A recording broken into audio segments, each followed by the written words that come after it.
Hi everyone, MP Will Greaves here with this week's Weekly Wrap. This week gave me a lot of reasons to think about kindness. Not as a soft word or a small one, but as something that takes real courage right now, something that frankly we don't see enough of, and that I think is one of the things really holding us together in these times. To start, it was a full week on Parliament Hill.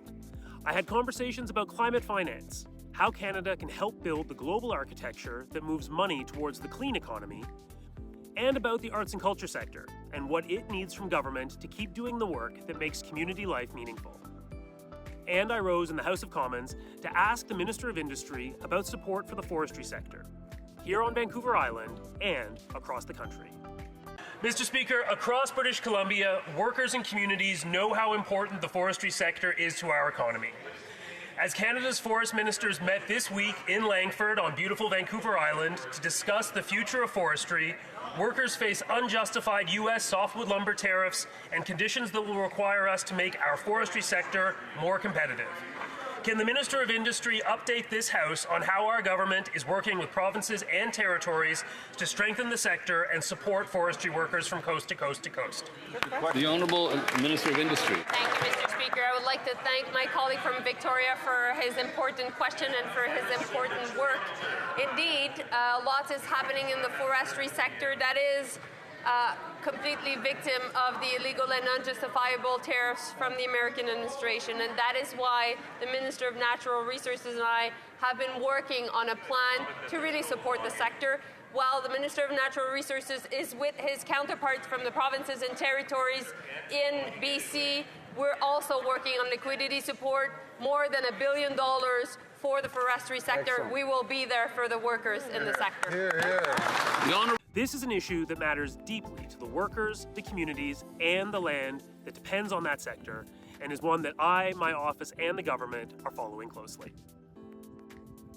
One of the real highlights for me this week was celebrating the parliamentary pages and interns who've been working in Ottawa over the last year. These are young Canadians who have exited their regular lives to come to Ottawa and learn how our democracy actually works from the inside.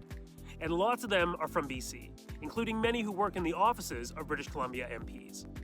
Watching these bright, capable, engaged young people ask hard questions and push back helps remind me what our institutions are for. And it's great to know that the next generation is stepping up and is ready to lead. I also had some harder questions this week, including conversations with stakeholders and constituents who disagreed with me or with positions that the government has taken. Those conversations matter.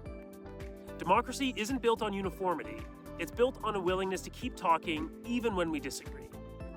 And what I noticed this week, and what I'm genuinely grateful for, is that the people I spoke with disagreed with me clearly and respectfully. And I believe that matters more than we sometimes acknowledge. The pandemic frayed something in our social fabric. A lot of people came out of it experiencing the world as a harsher, less forgiving place. And so small acts are more important than ever before. It's one of the reasons that I love being out at places like the Oak Bay Tea Party happening at Willows Park behind me. These festivals and fairs are spaces where people gather with their neighbors and strangers alike to share something good on the lands that we live on and in the communities that have grown from them. Kindness isn't passive, it's a practice. And in a time when human decency and dignity are under pressure in many places, choosing it deliberately and consistently is one of the most important things that any of us can do.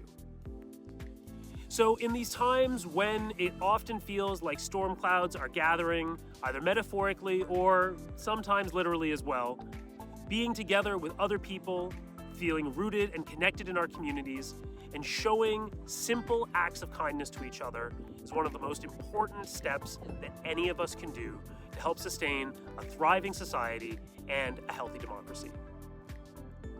So that's the wrap for this week. Thanks for staying tuned, thanks for staying engaged, and I'll see you again next week.